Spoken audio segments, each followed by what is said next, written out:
Greetings, fellow humans. I am Hugh. And I am Man. And together we are definitely not Two kobolds in a trench coat. We enjoy human activities, such as paying taxes, Having existential crises, and RPG horror stories. Let's see what we've got today.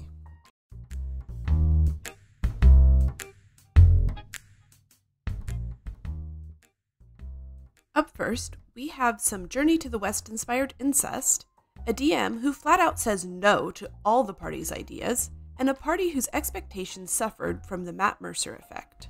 Player uses D&D for Journey to the West Incest Power Fantasy by Reddit user The Adonation. So I, male 15, was playing in this group, and this girl, female 16, named Leo, joined close to the end of the campaign. She didn't have anywhere to go, and wasn't one you would call mentally well. Leo wanted to bring two characters from the legend Journey to the West. Everyone in the group wasn't familiar with the story, so we allowed it. Leo also said that the two characters were in a gay relationship. I don't remember which characters they were now, as this happened a year ago. So the campaign went on like normal, though occasionally we would catch Leo cheating, like fudging dice rolls, as she said the characters were that powerful from the story they come from, and it would make sense that they would roll high. Against a lot of our judgment, the DM allowed Leo to keep playing with us, as Leo wasn't the most mentally healthiest person, and the DM was worried Leo might be sad about it. Skip forward to the end of the campaign. After we defeat the final boss, Leo's characters propose, so the DM makes a quick wedding for them. During said wedding, someone was watching our game and said, "Aren't those two brothers?" Everything stopped. We all looked to Leo, who just stared with that "oh no" face. We didn't have to tell her to get out. She quickly grabbed her things and ran. Yeah, so right out the gate, there's definitely some red flags. I feel like anytime somebody is in a campaign and stays in a campaign because people are afraid of their mental well-being if they kick them, that's a problem. A lot of the time, yes, it is important to be considerate of that, but if they're being a problem player and they're being really difficult and they're not learning when you try to talk to them politely or off to the side, then you do need to consider it for the well-being of everyone else. It definitely raises a few red flags when I feel like people are holding other people hostage with their mental health. I think we've read some stories like that in the past. Yeah, that's definitely not okay. Then she goes and pulls the incest stuff. And wow, I can't believe that nobody caught that before. The broad concept of Journey to the West is the origin of Sun Wukong, the Monkey King character. So a lot of people know of that character and a lot of stuff that's come from it. However, a lot of people probably aren't familiar with the details of the story and have never actually read it. I certainly haven't. I just know of the character and it's the basis for the Dragon Ball series to some degree. Other than that, couldn't tell you much about it really, other than it's set in the Tang era dynasty, about a journey to India by a Buddhist monk. That's basically all I got. And I love that she was like, yeah, no, I'm done. Bye, guys. Like, she knew she had messed up. That was the end, but not all she did. One time I was hosting a one-shot because the DM was sick and Leo joined the game. It was a level 3 game, and I allowed her to use her two characters. I began to notice her rolls were oddly high, but didn't think too much of it until she said her proficiency was like 4. Turns out she had brought level 14 characters into a level 3 one-shot. What made it worse was I was inexperienced, as that was my first ever time DMing. And she fudged multiple rolls during that one-shot. And I killed Sparky too. Luckily, I had the right mind to kick her out there and then. And a year later, when I hosted my own session, she begged to be in my campaign using two characters, Lucifer and Charlie from Has Been Hotel. I knew where that would have gone if I didn't tell her she was banned from my games. Yep, good call. Why would you bring a level 14 character to a level 3 game? Power creep, they just want to be powerful. It's entirely possible they overlooked it, but given the fudging of the dice rolls and the cheating, I'm pretty sure it was on purpose. Yeah, this person just seems like a problem player through and through, even regardless of the incest fantasy. See, I could forgive the incest, but not the fudging dice rolls. That's worse. Nice morality there. Oh yeah, you got to have an important hierarchy of standards here. At the top is dice fudging. Oh yeah, that's the worst sin you can commit at my D&D tables. Oh, by the way, I was being sarcastic. The worst case of railroading I've ever seen, by Reddit user That Water American. We're playing a cyberpunk game where a drug gang themed of Wizard of Oz has taken over an abandoned nightclub. These guys weren't wearing costumes. They had undergone exotic body sculpting surgery, so the Tin Men looked as they did in the movie, and the Scarecrows are lanky and wearing clothes of burlap. Our team wanted to sneak past them, as there was about 20 gangsters, all dressed the same, and they were all confused and high on their own supply, some smashing their heads against the wall, plus our real prize was in the nightclub's basement. Our team's journalist asked if he could do an internet search to learn more about the Wizard of Oz. GM agrees, and the journalist rolled very high on a library check. The GM says, "You don't know what the Wizard of Oz is, so you can't look it up." The journalist says he'll look for Tin Man and Scarecrow because many cyberpunk booster gangs are basically cosplays with guns. Someone even floats the idea of dressing up as Dorothy, but the GM says we don't know what that is. The GM clarifies that the Wizard of Oz exists, but the movie is 105 years old at this point and doesn't show up in any resources. The journalist offers to go to the physical library and roll again, but the GM says no, which is wild because how did the gang learn about them? Regardless, the party recognizes that everyone in the gang is either Scarecrows or Tin Men. They ask to look up the costumes and where they can get outfits that look like the characters. The GM reiterates that they aren't wearing costumes and they had surgery to look like this. He also says there was no costume shops or party stores anywhere in the Night City. Stores only carry brand new cyberpunk clothes because of the supply chain issues.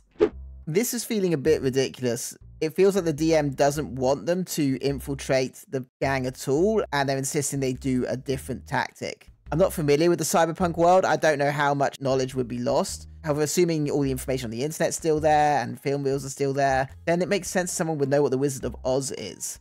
First of all, I'm pretty sure the Wizard of Oz would be more than 105 years old in 2077, assuming it's set then. Again, I'm talking as someone who knows nothing about cyberpunk. It's not unreasonable in the way we retain information on media that The Wizard of Oz would still be regarded as a very well-known classic. Yeah, no, I agree. When I was reading that, I was like, wait, what? I'm sorry, the internet is forever. Things exist on the internet even if they don't want to exist on the internet. So I'm sure The Wizard of Oz would still exist in 2077. In fact, I'm pretty sure people would watch it just about at the same rate as they do now.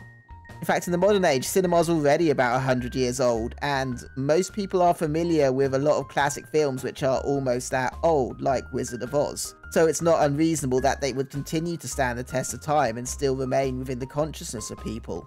Yeah, hell, the silent movies from about 100 years ago still exist somewhere on the internet, so yeah, obviously Wizard of Oz would in a few more years. We asked if there's a community theater or even a high school with a drama department because they don't have any costumes or makeup shops. The GM relents and says that we can go to one of the theaters. It's closed and locked up. We ask about breaking in. The GM says, "You start to pick the locks, but you realize it's extremely unlikely that they will have costumes that fit a 105-year-old movie, and you decide not to." We confirm that the Scarecrows underwent surgery, but clarify that they are physically wearing burlap and old flannel. We explain to the GM that if they found enough for 20 people, it should not be hard for us to find it. One of the booster gangs is literally dressed like clowns. There must be a thrift store or a gardening supply store or something where you can get these clothes. The GM says no. As players, we got frustrated because we didn't want an all-out fight, and we said this to the GM directly. It felt like our role-playing options were evaporating, so we screw around a little bit. We collectively float getting a sci-fi body sculpting surgery since the rules-wise it's low cost and it can be done in an afternoon. We could just pay the same price to get changed back into our original form when we're done. The GM blew up at the idea of everyone getting exotic body modification surgery and took the reins. "Here's how this is going to work. You're going to go back to the nightclub. There are 5 guys in the front door. There are 2 guys at the back door. What do you do?" From there, we played the rest of the scenario as intended, meaning we killed everyone over a 3-hour combat encounter, and then the characters needed a week to recover from their injuries. I mean, choo-choo? Total railroads. This is so much railroading that the guy should be like a train driver or whatever. I mean, it was quite obvious anyway. It's when they got agitated at them getting the same body sculpting that apparently the gang had used. Which, if it's that cheap and quick, then it's a viable option. It should be a very easy viable option. The party clearly wanted to infiltrate and get in and out without a fight because it would be quicker, easier, and not involve them having injuries for a week. And the GM just flat out refused to allow it. He couldn't even let them find reasonable supplies to do it the easier way. Supplies which are apparently abundant. So yeah, this GM just clearly insisted that they had to fight them. Yeah, it's so silly when GMs get this idea that things have to go a certain way, to the point that these really awesome creative solutions just get dismissed straight out. And that's such a shame, because those were some pretty awesome solutions. I love that idea. Like, how fun would it have been to, like, dress up like Scarecrows and the Tin Men and infiltrate a freaking gang? Yeah, that sounds like what the party wanted to do. They really wanted to do. That's the kind of fun the party wanted to have, and the GM should have allowed it. I can understand making it so a party can't skip over an encounter or dealing with something. If it's super important, there are ways to put it in the party's way, so they have to deal with it one way or another. But at the core of D&D is the player agency to decide how they deal with certain challenges and problems, and the DM just flat out denied it. Players wanted a stream-like experience just because of my job, by Reddit user Blood Reward. I'm a voice actor and have worked in the industry for the better part of the last 15 years. I don't work in English, so just a heads up, I might not be someone you recognise. That being said, one of my hobbies has always been TTRPG games, and I believe they've influenced my decision to pursue this career.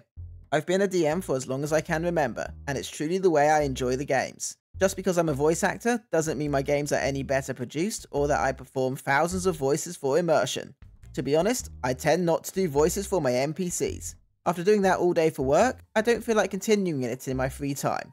Up until now, it hasn't been a problem. However, my usual group has become unavailable to play regularly due to scheduling conflicts. Since TTRPGs, particularly D&D, have been my hobby for such a long time, I didn't want to stop playing altogether. So I asked a friend who owns a game store if he knew anyone looking to join a game, and he did. He set me up with 4 players, 3 experienced ones, and one who had only played a few one-shots. I think it's important to note that just because somebody's a voice actor doesn't mean that they can just pull random voices out of their pocket, you know? With as much anime as I've watched, I can tell you there are voiceover actors who literally sound the same in every role that they're in. It doesn't change even with the character. Some people just have a nice sounding voice and know the right people and what have you, and it doesn't really matter that they can't do, 5 million different voices. Yeah, exactly. They might just have one really nice voice. Or like OP says, they don't feel like doing their job in their free time. And that's very reasonable. Yeah, it's extremely reasonable. I wouldn't want to, be doing admin work in my free time, although sometimes I do, but it's not something that I want to do in my free time necessarily. Our games were taking place in my friend's store, so I met them briefly beforehand and held a session 0 to discuss how my games are run and to help them come up with characters. They all seemed eager, and honestly, that really pumped me up. That was until our actual first session. We met up and started the session right away. The problem was, all that initial excitement seemed to vanish as soon as I began to speak. I didn't think much of it at first, but it got progressively worse. I could see the frustration on the faces of the experienced players, and the one who had just started playing eventually pulled out his phone and began scrolling through his feed. At one point, it got a bit too overwhelming. I called for a 10-minute bathroom break. When I returned to the table, I overheard them complaining to my friend, the store owner. They were saying, and I quote, "You said he was an effing voice actor!" They then proceeded to curse me and complain that I wasn't giving them the experience they wanted to my friend, who seemed cornered, even though I could hear him trying to defend me.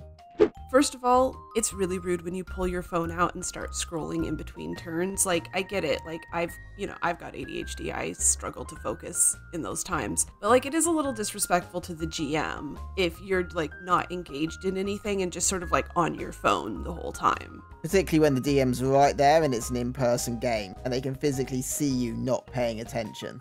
Yeah, it's one thing when you're playing online. You can get away with almost anything when you're playing online, but, not in an in-person game. Just don't be rude. Also, online games can tend to be a little bit slower sometimes, so sometimes you need it. All that said, for them to then turn around and have that much of a problem with the fact that they're not doing all the voices or whatever, like, come on, dude. Like, I don't even think this is a paid game. No, it's not. It's just a free game, so, it's whatever the DM feels like doing. I feel like if it was a paid game, maybe they would have this certain expectation because they're paying for a certain experience, or they think they're paying for a certain experience. But if it's a free game and the DM's just doing it on their free time because they want to, no, just stop. They stopped when I came into their field of vision, but it was clear I heard everything. They just packed up their things, got up, and left without even saying goodbye or goodnight. This was frustrating to say the least. It seems they were expecting a high level of D&D with a plethora of voices, sounds, and other immersive elements. While it's fine for them to have their own expectations, it did bother me. Is simply asking for a straightforward TTRPG experience too much to ask for? Well, nothing I can do over spilt milk. I guess I'll wait for when my friends' schedules align again. Which sucks, but hey, what can I do? Thanks for reading. I know it's not as bad as others, but yeah. Edit. Just to make sure there's no misunderstandings. My friend only mentioned my job to arrange the schedule. He didn't advertise it or promise I'd do anything extraordinary. He knows my style, so I don't think he'd do that.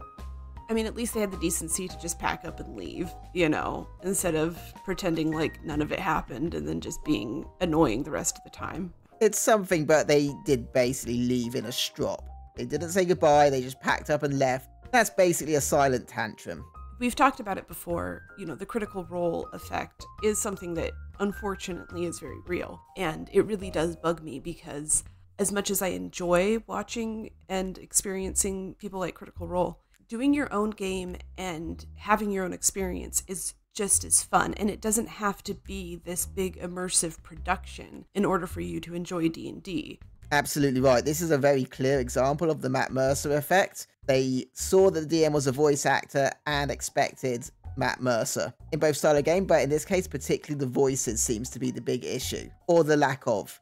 And that's just not fair. Just because he's a voice actor doesn't mean he wants to perform for you, or will do. You have to remember that in the case of Matt Mercer, he is actually doing his job. But in the case of this DM, they're not getting paid. This isn't their job. They're doing it on their free time. And so for you to expect this big production performance is just unfair. Yeah, like we discussed earlier. If this was an advertised paid game where he had advertised himself as a voice actor who would do a big performance and use voices and make it a job, then yeah, sure, the players have every right to be annoyed, but they absolutely don't here. They should have tempered their expectations, they clearly got carried away, and then they stormed out in a massive huff and hurt the OP's feelings. And he's justified in feeling a bit hurt by that. You shouldn't have expectations on you as a DM to put on a big performance. Like, yes, should you run a good game and do a good job? 100%. But making a production out of it, that's just something that some DMs do because they want to. It's not a requirement, though.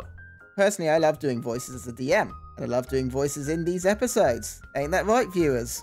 They're the best part of the episode. Yes, and you're so good at them. Speak for yourself, human. Hey, Hugh. Yes, man. Why do elves have pointy ears? I don't know, why do they? Well, there's got to be some point to elves. And with that, we have definitely not been Two kobolds in a trench coat. Be sure to like, comment, subscribe, and make the necessary sacrifices to Tiamat. We'll see you next time.